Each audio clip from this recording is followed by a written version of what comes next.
All right, Fox News is having trouble spinning the awful job numbers that Donald Trump keeps getting slapped with, and the White House is becoming increasingly desperate to cover those job numbers up. I want to play this clip for you in just 1 second, but we are now receiving breaking news about Trump's new BLS commissioner, the new person that he's trying to hire.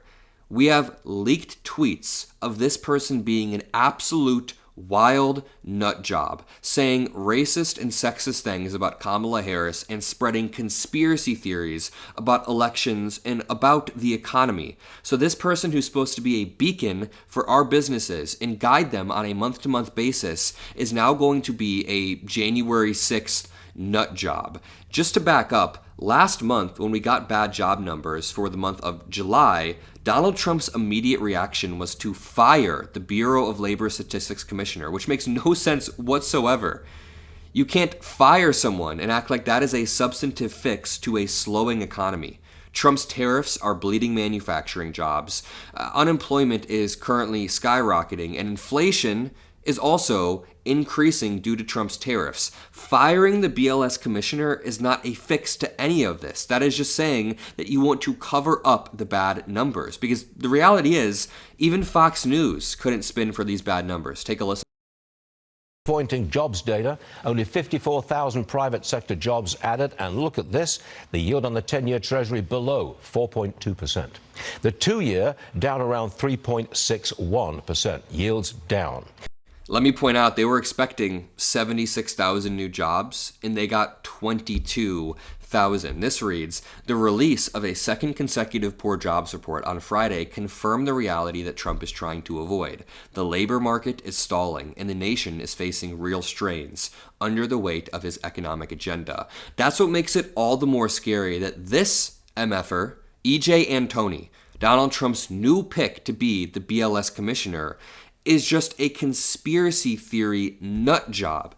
To continue breaking down the situation that we're in, 8 months into his second term, the sum of Mr. Trump's high tariffs and mass deportations appear to have created noticeable pressure on employers. The economy added only 22,000 jobs in August, according to the latest readout from the Bureau of Labor Statistics. By the way, the former BLS commissioner was incredibly trusted, had a steady hand. The BLS commissioner doesn't lead the economy, but she was, on a month-to-month basis, very trusted. Trump fired her randomly, and we see the unemployment rate continuing to rise. We see inflation continuing to rise, and businesses will only be more and more confused as they have an actual J6 lunatic leading the way. I want to play for you this clip of CNN exposing his tweets, but first, check out the White House trying to spin these bad economic numbers. This is Kevin Hassett essentially saying, if these numbers are revised up,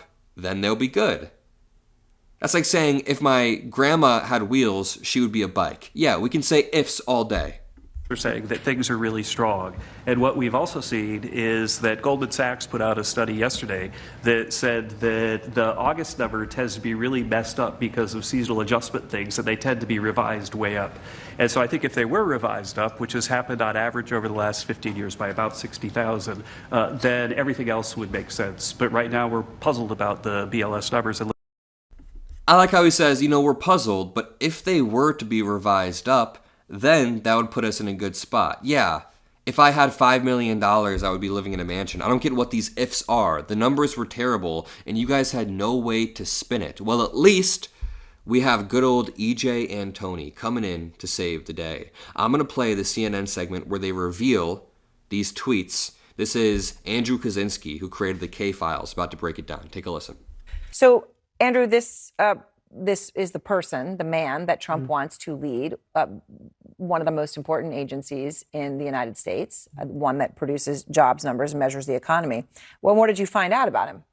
Well, look, Aaron, what we found was that series of highly disturbing posts, sexually graphic, degrading, misogynistic comments about Kamala Harris. We found anti-gay slurs. We also found that he spread a lot of conspiracy theories about COVID, about the 2020 election, and just like taking a step back from this all, this is one of the most important jobs in the government. The numbers that the BLS puts out are supposed to be able to be trusted.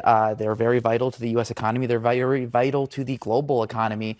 It's not typically something that would a job that would go to a highly partisan person like EJ and Tony. No, and it goes to career bureaucrats for a reason. This is about exactly. cranking the numbers. Yeah, exactly.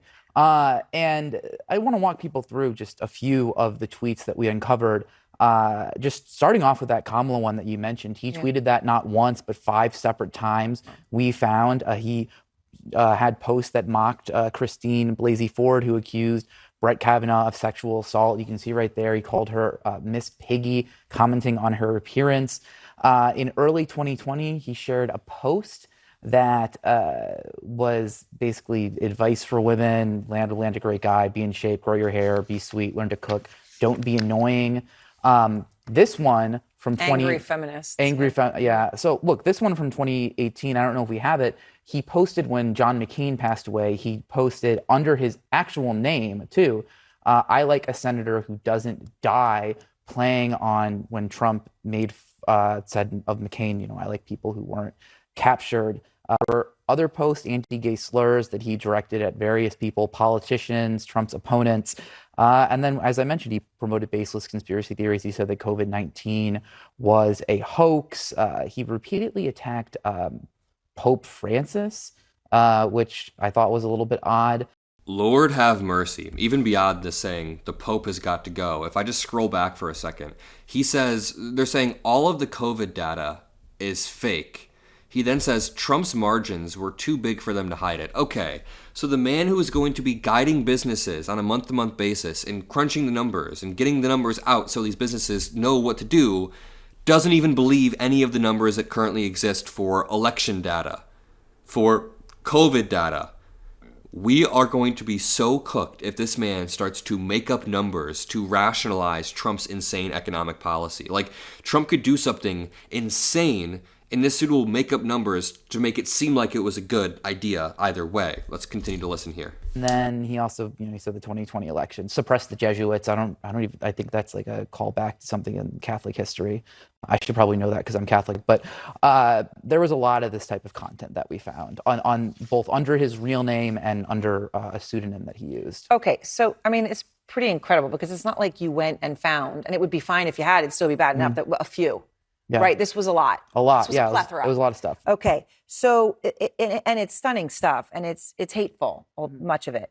How did you figure out? Because I'm looking at that account, right? And we're looking at this guy named EJ Antoni. How did you figure out this was him? Okay, first off, Aaron, as we saw, the account originally used the name Erwin John Antoni, which that's his name, and then his display name was Erwin John Antoni III.